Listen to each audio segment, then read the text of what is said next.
My name is Deborah Katz. I'm with the Transportation Security Administration. We've got some pretty cool things about employee engagement. We have, public engagement, including our blog. But I'm not going to talk about that right now because I don't actually work with public engagement. We have, as you know, we employ the screeners at the airports. They interface with 2 million passengers a day. In addition, we cover most of the modes of transportation. We have a tremendous number of stakeholders, not only outside the government, but within the government. And footnote, we're a new agency. In 2002, we hired about 60,000 employees in 6 months under a congressional mandate to federalize screening. So when I took this job, our initial problem was we needed to figure out how to collaborate internally. We needed to know how to share information internally. We had all of those issues. So my office focuses on culture.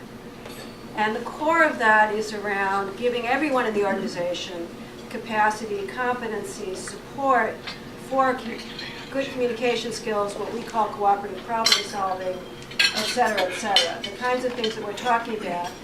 And it's all in an effort, as we understand it, to align, in essence, our internal culture with how we expect our folks to deal with the public on every level. It's a massive undertaking. We've been working on it for 6 years. We have training that goes to everyone. We have job-specific training. We build processes. The whole design process of this systems approach has been collaborative, which is quite amazing. We have tried from the beginning to model the model, and realizing that that's part of embedding it, in essence, in the organization, which is to, as you're doing it, model the outcomes that you're trying to achieve. When I was trying to think of what I've seen that's most moving, I have to say there's no one incident. It's really when I see, and this happens repeatedly over time, one of our sort of hard-charging managers, a lot of our management structure comes from strict command and control environments, law enforcement, the military, and so forth. When I see that light bulb goes off, and they suddenly understand the virtues for them as a manager, as an executive, of involvement and collaboration and sharing information. And when those light bulbs go off, it's tremendously moving and gratifying. My name is Tony Faust. I work for the U.S. Fish and Wildflower Service. We don't do much wildlife work since we listed the polar bear, but we're working on it. I'm from Portland, Oregon. In my early career, I worked for the Oregon Department of Fish and Wildlife. And I'm not going to do the numbers either, but when I started this work, I had hair. And actually, I was taller too, but that's a whole other story. But I would like to relate to you one story that relates to what we had for dinner tonight. Many of us had salmon. And back in the early 80s in Oregon, off the coast of California, anyway, or the whole West Coast, the ability to have salmon in a restaurant was pretty iffy at the time. And so we had a plan, as you can imagine. And I was a designated hitter for all the public meetings, so we're having a meeting on the South Coast on the salmon plan. And we're doing the meeting, and I'm facilitating, and you know, your point well taken, as long as you're not throwing things, I figure we're doing good. And they lit into us about all the things that we did wrong in the past, that are doing wrong now, probably never do anything right in the future, the whole evolved in there. But the pivotal point for me was when I was leaving that meeting. I was packing up to get out of Dodge at that point. And one of the guys who was just right on my face for the whole evening walks up to me and he just makes a point to shake my hand and he goes, "Thank you guys for coming down. I'm glad you came down to talk to us. We need to solve this together." And that's when I realized that there's got to be a certain amount of integrity that can be afforded to the agency that's there in good faith trying to, you know, lie, cheat, and steal. We don't do that now, well, at least not that day. But we're trying our best, and what really made it for me was to afford that to the participants as well, the citizens, because they bring all their heated emotions and focus and data, etc., to the meeting as well. And from that point on, that really shaped how I've been involved in public involvement since. I'm Elena Gonzalez. I'm from the Department of the Interior, and I had the good fortune to create an office at Interior called the Office of Collaborative Action and Dispute Resolution. I've been doing collaborative work for about 10 years as my job.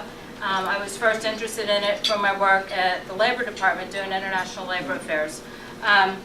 And the story, it's really hard to say. We've taken an approach similar to the one at TSA. Somehow we started before TSA with a systems approach to creating a collaborative culture that supports working collaboratively outside. And TSA way past us. But we've been using a very similar model.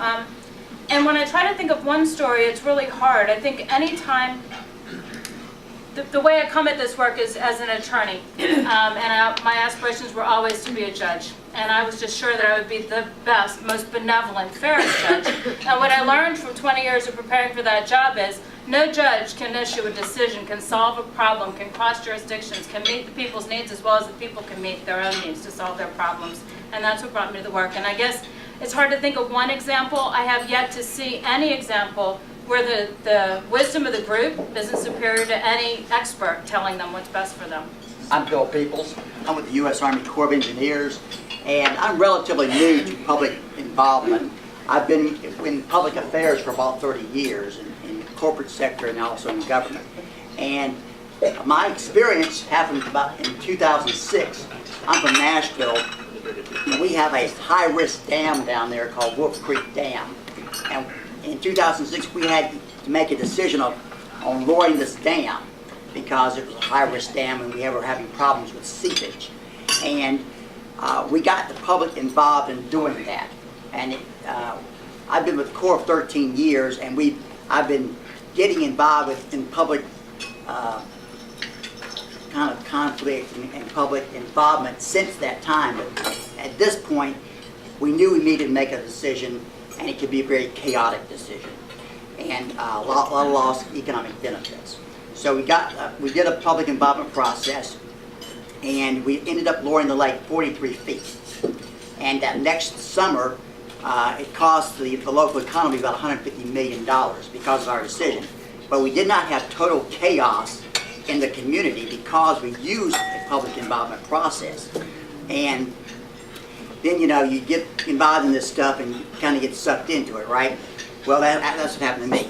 I'm now leading a national team who is revamping public participation and risk communication for the Corps.